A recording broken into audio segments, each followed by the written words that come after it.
Welcome back to Trauma Recovery Anonymous, the podcast. My name is Richard and I am your host. God has a very bad name. Throughout society, God is getting a hammering. From the woke, from new people coming to different countries. He seems to be losing the battle for Earth. I share this because we need a spiritual solution to heal this hole in our soul. And the only spiritual solution that offers miracles is the Christian faith. Now, whether you join a church, a denomination, or a man-made religion, that's solely up to you.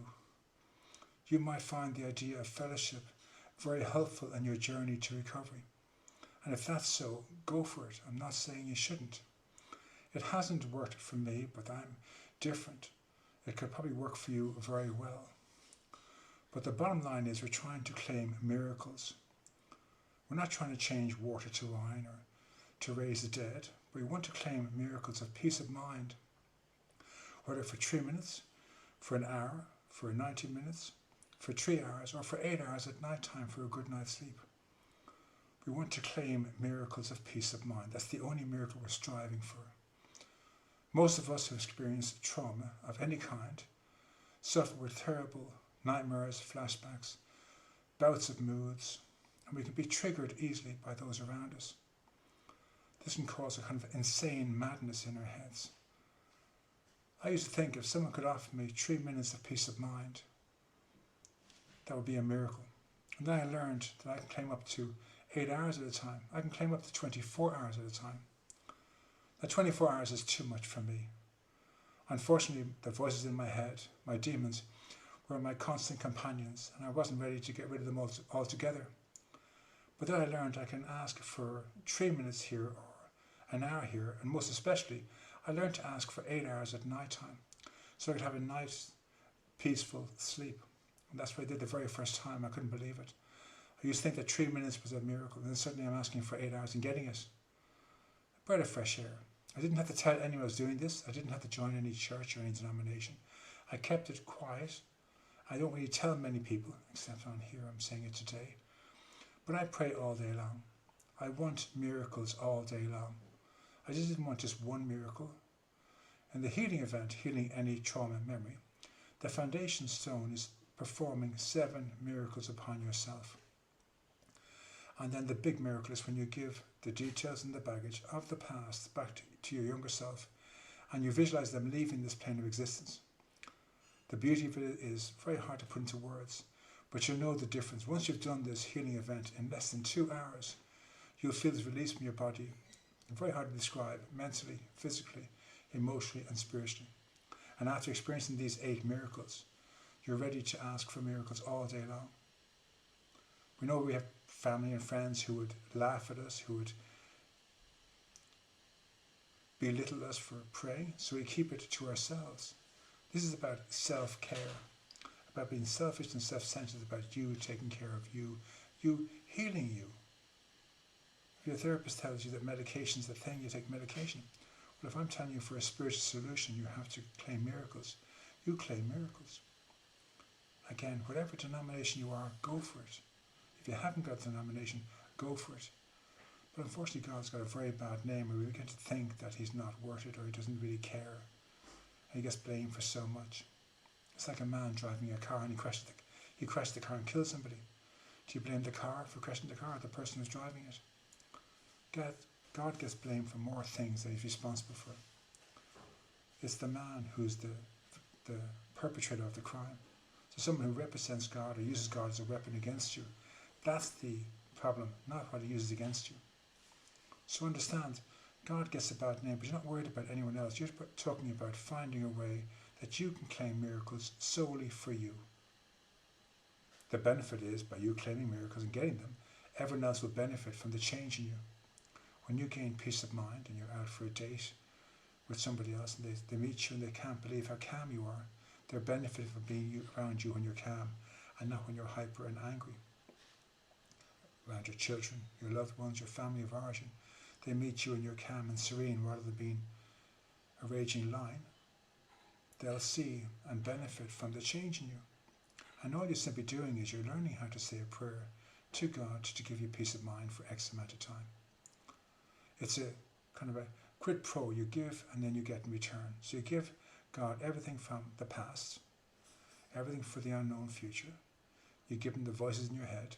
You give him your demons. You give him all the people, places and things that irritate you. And then you demand from him to give you 8 hours of peace of mind in exchange for that.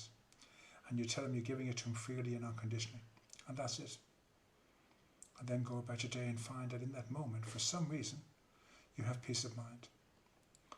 You learn to practice self-restraint.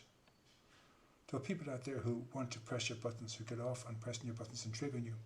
And the next time they try, suddenly they don't have that effect on you. They'll be in shock. You're just practicing self-restraint, remembering that God has taken all your troubles from you. You're free for the next 90 minutes.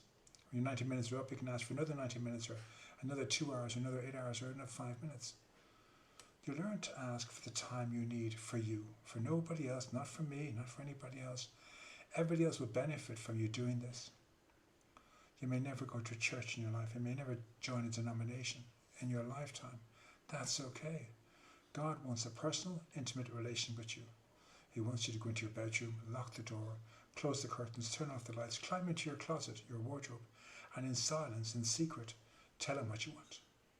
So you climb into the wardrobe and you say, okay, Lord, I've carried this cross since the day I was born. And like your son Jesus, I've faltered more than once.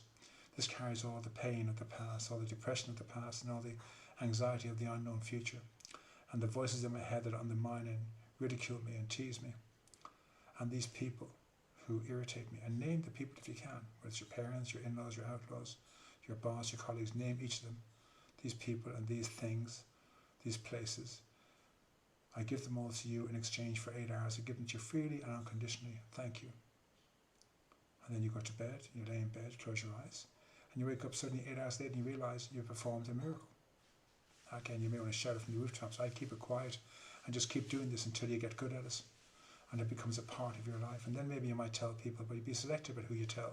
Because people out there who want to ridicule you and tease you, whatever. So you'll learn who to tell and who not to tell. Maybe don't tell anyone until someone asks you what came over you, what's the change, and then you can tell them. But do this solely for you and for you alone. Not for me, not for your therapist, not for your family or friends. We'll all benefit from you doing this. But just take this prayer and change it, alter it, put it on your phone, put it on your tablet, write it down and put it on notes around your bedroom, in a notebook in your pocket. Say it when you're driving the car, when you're out for a walk with the dogs, when you're in the gym, when you're stacking shelves, you're at your desk. Take a moment to say it over and over again. I need 5 minutes here, Lord. I need 3 minutes here. I need an hour here. I need 2 hours. Although God's got a bad name, he's still available to you if you ask him. That's the terrible thing about free will. Man was given free will. So until we ask, he won't come into our lives. It's like he's sitting in the wings, waiting for us to invite him in, wanting to give us abundance of wealth, health and prosperity, but we're stuck in a state of asking for wealth of depression, despair and anxiety. And he's wondering, why are we choosing these things when we could choose the opposite? And so we simply use this prayer to say, okay, God, I want wealth, health and prosperity. I want success. I want to be offered a job. I want to meet somebody. I want to settle down. I want to have friends. I want to have a newness of life. And you ask for whatever you want, and suddenly you do the same prayer over and over again, 10, 20 times a day for 30 days, and by day 10, you won't know yourself. God can't come into your life unless you ask him to come into your life. And to heal yourself of the past, you need miracles. You know your best efforts failed you. That's why you went to a mental health professional. And then think of the number of years you've been in your mental health professional working with him. And things aren't getting better. If anything, they're getting worse. So maybe you're at that stage where you're thinking, maybe I'm one of the 390 million people who are misdiagnosed with a mental disorder. I don't have a mental disorder, which means I have a hole in my soul and I need a spiritual solution to heal it. And if simply me going to my bedroom, locking my door, closing the curtains, climbing into the wardrobe and saying, God, grant me peace of mind for 10 minutes. If that works, I'll try that. I won't tell anybody. I'll do it in secret. Go into my bedroom, lock the door, close the curtains, turn off the lights, climb inside the wardrobe, and in secret. And again, if you're too big to climb into the wardrobe like I am, sit in your bed, go into the toilet and put the toilet seat down and close the toilet door and sit in your toilet. And just say this prayer. If you can do it in front of the mirror, make eye contact with yourself. Your eyes are the windows of the soul. So talk to yourself and say, okay, God, I'm calling on you now to come into my life and give me peace of mind for 8 hours, for a good night's sleep. I'm giving you all this, and then list out what you're giving to. Again, the nightmares, the flashbacks, the depression of the past, the anxiety of the unknown future, the voice in your head, and then the list of people, places, and things. I give all this to you freely, unconditionally, amen. And then go to bed. Wake up next morning, 8 hours later, realize you performed a miracle. And again, don't tell anybody unless they're really on your corner and they really need to know for themselves. This is a selfish, self-centered, self-care program from this moment forward. You understand man-made solutions of your own failed you, and mental health industry haven't fixed the problem, so maybe that isn't the solution, and maybe you are one of the 390 million people misdiagnosed by the mental health industry. And if it is, it's time to embrace something different. I've left links down below in the presentation for this program. The first part is a 2-hour healing event where you give the details, the baggage, and the loss of innocence back to that younger aspect of you. And then the 12-step program is to undo all the learned behaviours and dysfunctional habits of that diagnosis, or in your case, that misdiagnosis. Please take the time to share this with your community. If you know others who may be in the same boat as you, share this as much as possible. Thank you.